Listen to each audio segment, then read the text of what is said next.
virei outra vez para vos levar para mim mesmo, para que aonde eu estiver, estejais vós também. Jesus chama os seus discípulos e diz para eles: quando o outro Consolador vier, ele vos fará lembrar de tudo quanto eu vos tenho ensinado. É bem verdade que durante a trajetória ou o percurso, durante o ministério de Jesus, de aproximadamente 3 anos e 6 meses,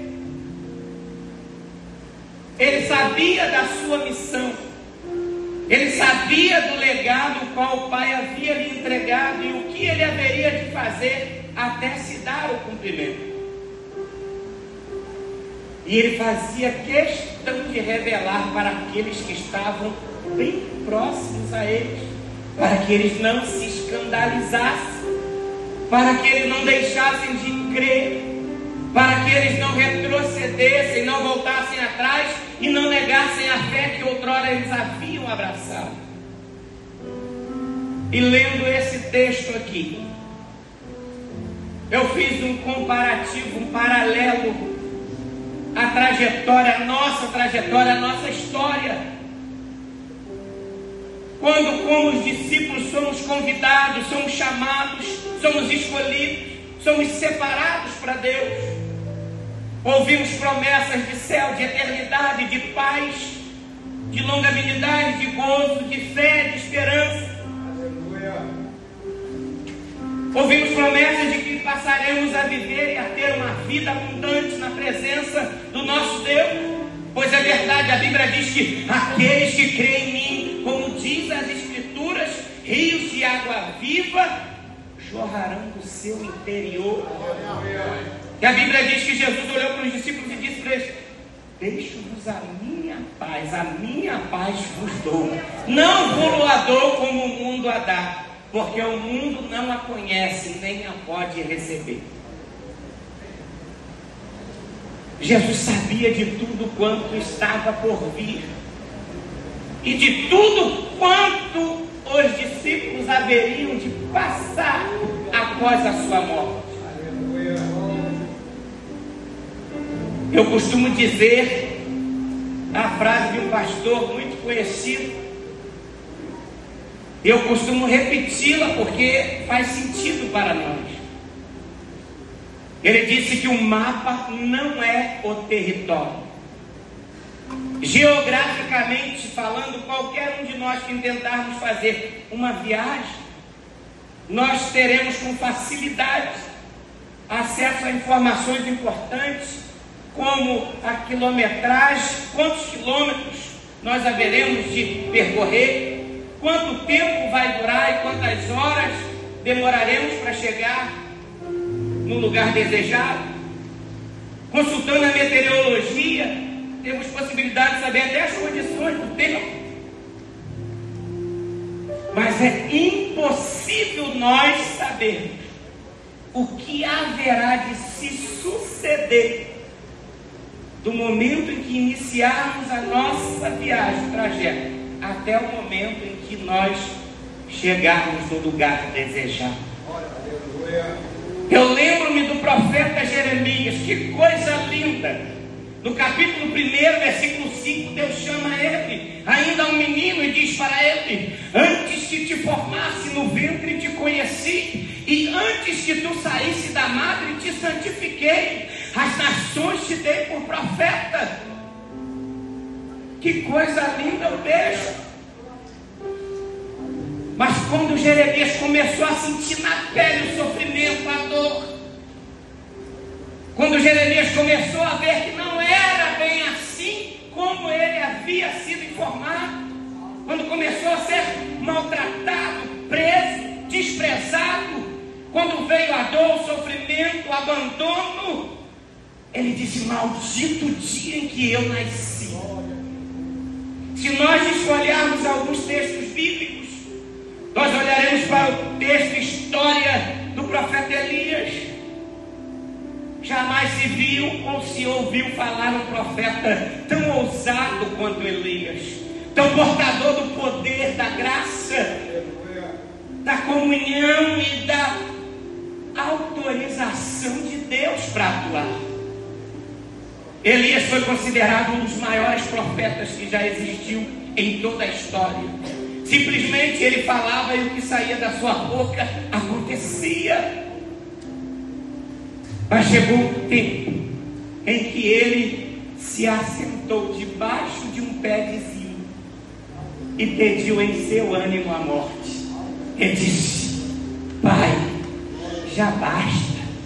Eu não sou melhor do que os meus pais, pois tira agora a minha vida. Moisés, o maior legislador, o maior líder que toda a história já conheceu, que já pisou nessa terra, um homem de confiança, alguém cujo o privilégio foi tamanho que teve a intimidade de pedir Deus para vê-lo. E Deus disse: Moisés, ninguém, nenhum homem jamais viu o meu rosto e sobreviveu. Mas Moisés era tão íntimo de Deus, que Deus disse: está vendo aquela pedra lá? Eu vou passar entre elas, e você verá-me, mas vai me ver pelas costas.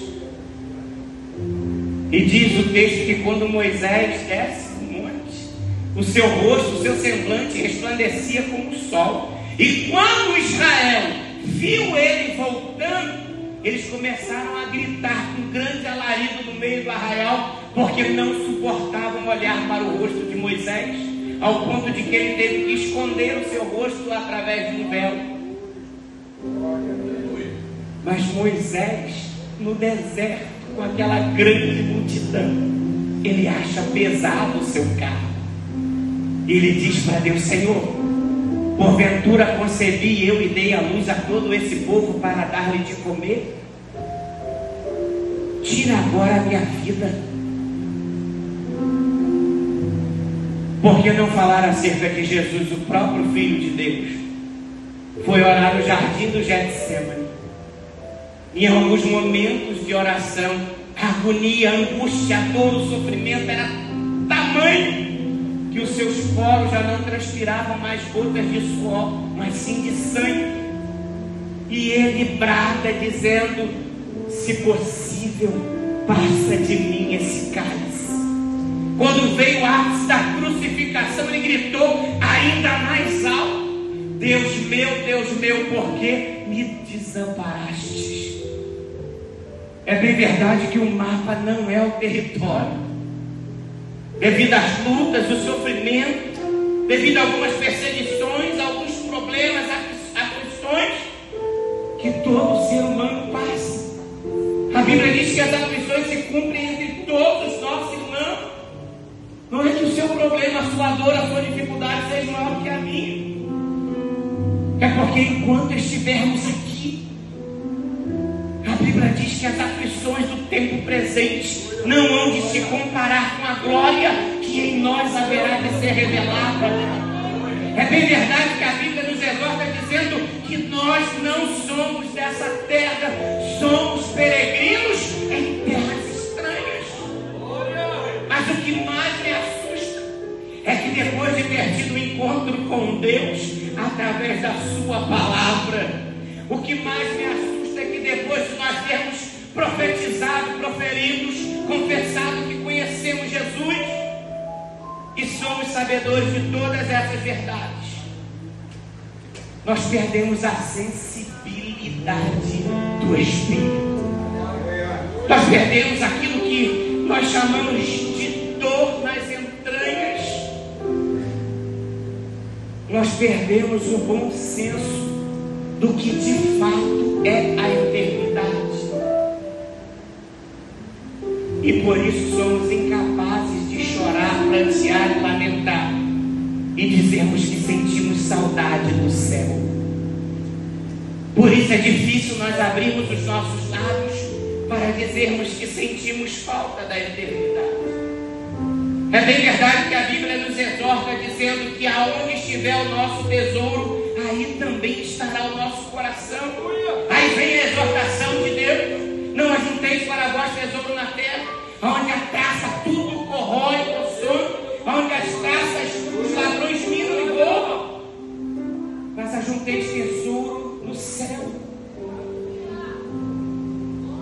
Porque Jesus disse: em verdade vos digo que aonde estiver o vosso tesouro, aí estará também o vosso coração.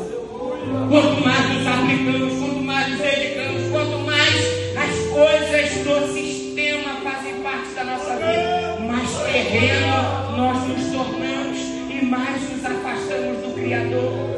Mas a promessa de Deus para a sua noiva, para a sua igreja, assim como para com os discípulos, ainda está de pé. Jesus disse: eu vou para o Pai e vou preparar-vos lugar. E quando eu for, voltarei outra vez. Para quê? Para vos buscar para mim mesmo.